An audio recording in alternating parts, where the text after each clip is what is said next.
오늘 말씀의 제목은 구원과 심판이라는 말씀으로 은혜를 나누고자 하는데요. 47절에 이런 말씀이 있어요. 내가 온 것은 세상을 심판하려 함이 아니요 세상을 구원하려 함이로다. 그런데 예수님께서는 구원자신데 어떤 구원자? 전인적 구원자. 전인 구원자세요. 그러니까 우리의 영혼만 구원하시는 게 아니라 영혼육 모든 면에서 다 구원하시는 분이세요. 사실. 한번 우리 이제 말씀을 보자고요. 방금 읽은 본문은 우리를 세상을 구원하시기 위해 오셨다는 거고, 우리가 이거 동역을 해줘야 돼요. 우리는 동역자예요. 왜냐하면 우리가 예수님이 십자가 지고 우리 구원하시기 위해 죽어주셨지만, 우리가 그 사실을 믿지 않으면 우리는 구원을 못 받아요.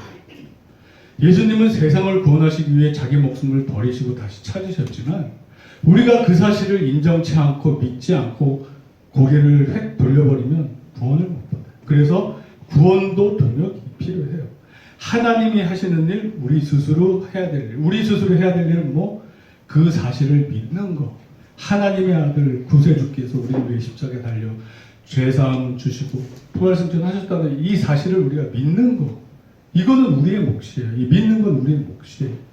물론 여기에도 하나님의 은혜가 있어서 더 잘 믿게 하고 더 큰 믿음을 주시겠지만, 우리가 자유의지를 가지고 시작은 해야죠. 결단은 해야 되잖아요. 믿어보리라. 그러면 결단을 하면 성령님이 또 믿을 수 있게 또 우리 마음을 조성해 주신단 말이에요.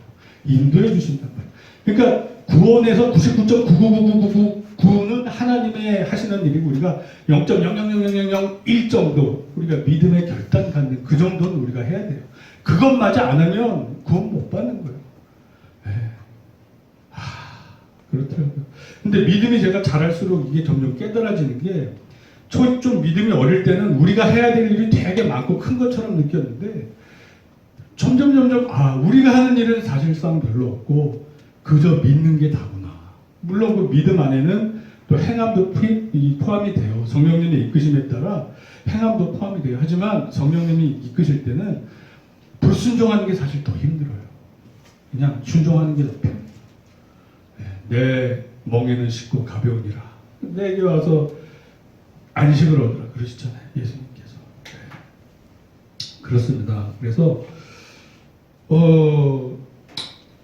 예수님께서 그 영혼육을 전인적 구원을 하시는데, 제가 지금 말씀드리려고 하는 거는 이제 혼적인 거에 포커스를 둔 말씀을 제가 읽어드릴게요. 다 이제 결합이 돼 있긴 한데, 누가복음 8장 27로 35, 39절 보면 군대 귀신 들린 자가 있어요. 근데 이 군대 귀신 자가 예수님이 귀신을 내쫓음으로써 온전한 정신으로 돌아와요. 온전한 정신으로 들어와서 전도하러 다녀요. 그러니까 제가 그 말씀을 읽어드릴게요. 예수께서 육지에 내리신 그 도시 사람으로서 귀신 들린 자 하나가 예수를 만나니, 그 사람은 오래 옷을 입지 아니하며 집에 거하지도 아니하고 무덤 사이에 거하는 자라. 사람들이 그 이루어진 일을, 이제 이 사람이 막 어떻게 묶어 놓을 수도 없고 막 돌로 자기를 행하고 막 사납게 해서 거기로 사람들이 못 다녀요. 그런 상태에서 이제 딱 고쳐진 거예요.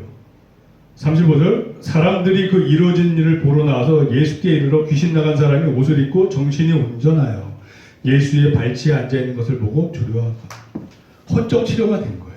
뭐 영적 치료는 또 별개로 정신이 제정신이 돌아온 거예요. 귀신한테 막 잡혀있는 게 아니라 온전한 이성으로 돌아와서 이제 온전한 삶을 살 수 있게 된 거예요. 그래서 39절을 보면, 집으로 돌아가 하나님이 내게 어떻게 큰 일을 행하셨는지를 말하라 하시니, 그가 가서 예수께서 자기에게 어떻게 큰 일을 행하셨는지를 온 성내에 전파하니라. 귀신 들려서 막 난리치던 사람이 무서워서 사람도 그 길을 못 지나가던 그런 상태였는데, 예수님께 치유받고 마을에 가서 막 전도를 하고 있는 이 혼적 완전한 치유가 일어난 거예요. 뭐 물론 영적 구원은 또 별개로, 이 사람이 계속 끝까지 잘 믿었으면 영적 구원 받는 거고, 일단 혼적 구원을 받은 거예요. 근데 이제 이렇게 주님이 치료해 줬을 때 이 주님을 딱 붙잡고 가지 않으면 다시 또 귀신 들릴 수 있어요. 전보다 더 악화될 수가 있어요. 그건 우리가 조심해야 돼요. 자, 여기서 우리도 동역을 해야 돼요. 어떻게? 우리가 예수님 안에 거하는 그거 말씀 읽고 기도하고 그냥 신앙생활 하는 거, 그냥 주님을 바라보는 거, 이거는 우리가 계속 동역을 해야 돼요. 아, 나 구원받았어, 기뻐. 그리고 그 기쁨을 세상 정욕을 위해 쓰지 말라, 사도 바울이 얘기했잖아요.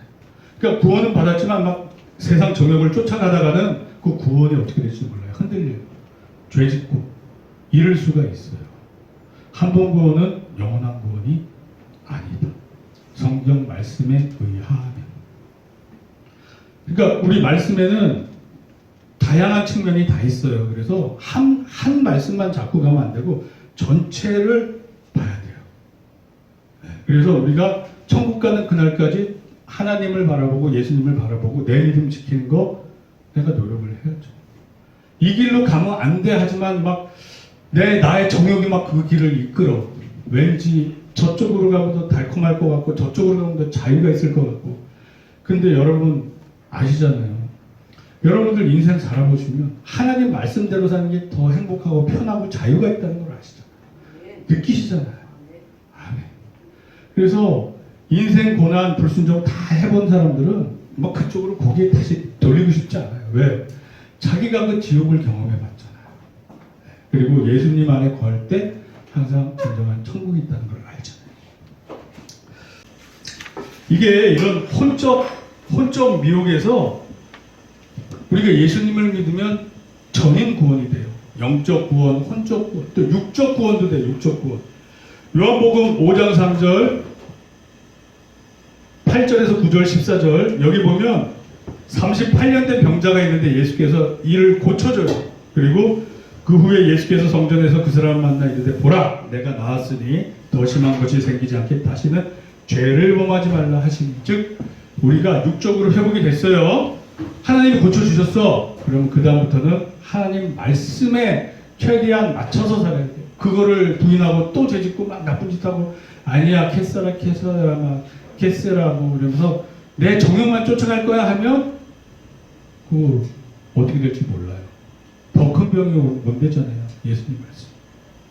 그러니까 우리가 예수님을 믿는데 동역이 필요해요. 영적으로도 믿음의 결단을 해야 되고 그 다음에 믿음을 지키려고 하는 그 말씀대로 살라고 하고 또 기도하고 주님 뜻대로, 즉 요한복음에서 말씀하고 있는 목자와 양의 관계, 믿고 듣고 따르는 삶에 우리가 들어가야 돼요. 믿고 그분의 말씀을 듣고 따르는 삶에 들어가야 돼요. 이거는 쉬워요. 어려운 것 같지만 쉬워요. 이 순종하는 삶을 살면 건강해져요. 그래서 또 참고적으로 제가 노화 방지 젊음 유지법을 제가 7가지씩 말씀드릴게요. 잘 새겨 들으세요. 되게 간단하지만 정말 이게 제가 읽어보고도 맞는 말이에요. 첫째, 노화 방지 젊음 유지법. 첫째, 제일 중요한 거, 충분한 수면. 둘째, 스트레스를 잘 해소해. 스트레스가 없을 수가 없어요. 하지만 이거를 스트레스를 푸는 뭔가 나만의 노하우가 있어야 돼요. 그리고 규칙적인 생활 습관, 그 다음에 소식 충분히 영양을 섭취하되 적게 먹어야 된대요. 그리고 운동, 규칙적으로 적당한 유산소, 근력 운동, 그 다음에 영양제, 이렇게 잘 영양제까지 챙겨 드시면 이게 젊음을 유지하는 방법이에요. 근데 하면 안 되는 게 7가지가 있대요. 첫째, 술, 담배.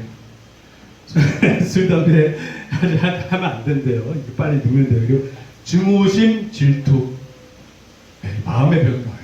내가 스스로 내 스트레스를 만드는 거예요. 증오심, 질투. 그 다음에 불규칙한 생활 패턴. 그 다음에 밤에, 야간에 일하는 거. 그러니까 하나님이 우리는 주행성으로 만들었어요. 낮에 일하고 밤에 자겠는데 이게 바뀌어버리면 우리 신체, 믿음, 호르몬이 뭐가 안 맞나 봐요. 밤에 일하면 그렇게 안 좋대요. 네. 그리고 파탄난 인간관계. 이게 얼마나 큰 스트레스겠어요. 파탄난 인간관계. 파탄난 인간관계 중에 제일 크게 뭐예요? 부부 간의 파탄난 관계. 이게 가장 스트레스가 큰 거예요. 그 다음에 도덕적 윤리의 독서나 지식을 쌓지 않는 거. 그리고 마지막, 취미생활이 없어서 그냥 시간 낭비하는 거. 취미생활도 중요해요, 여러분. 왜? 내 스트레스 해소도 되고 그냥 아무 일 안 하고 취미 없이 그냥 시간 낭비하면 이게 또 스트레스가 되나 봐. 이게 건강에 안 좋대. 그래서 이렇게 우리가 동역을 해야 돼요. 우리 전인 구원을 예수님이 해주셨잖아요. 영혼육 다 구원해 주셨잖아요. 그러니까 우리는 동역을 해야 돼요. 이렇게 스스로 노력도 해야 돼요. 규칙적으로 하고 가능하면 밤에 자고 자도 그래도 최소한 뭐 5-6시간 이상 자고 뭐 이런 뭔가 내가 동역을 해야 또 내 건강을 유지하고 소식하고 영양제 챙겨 드시고 막 이런 거. 술 담배 안 하시고 취미생활도 갖고 그리고 윤리적 독서나 지식을 쌓는 것도 우리 몸에 좋다고 해요. 일단 구원자 예수님 말씀이 육신이 돼서 오셨잖아요. 근데 저기 뭐라고 해요? 마지막 날 내가 한 말씀이 너희를 심판하리라고 그러죠. 즉 이 말씀이 또 곧 하나님이라고 요한복음 1장 1절에 나와요. 말씀 이꼬르 하나님 이꼬르 예수님 이꼬르 마지막 심판자 이렇게 돼요. 즉 내가 한 말이 마지막 날 너를 심판하리라는 뜻은 하나님이 너희를 심판하리라. 예수님이 너희를 심판하니라 이 뜻인 거예요. 왜? 말씀 이꼬르 하나님 예수님 등식이 성립이 돼요. 아멘. 그러니까 우리가 이 말씀을 정말 귀하게 소중하게 여겨야 돼요. 이 말씀대로 살면 영적 구원, 혼적 구원, 육적 구원 다 일어나고 그러니까 아예 음료를 만날 기회가 없어요. 우리가 말씀대로 살면.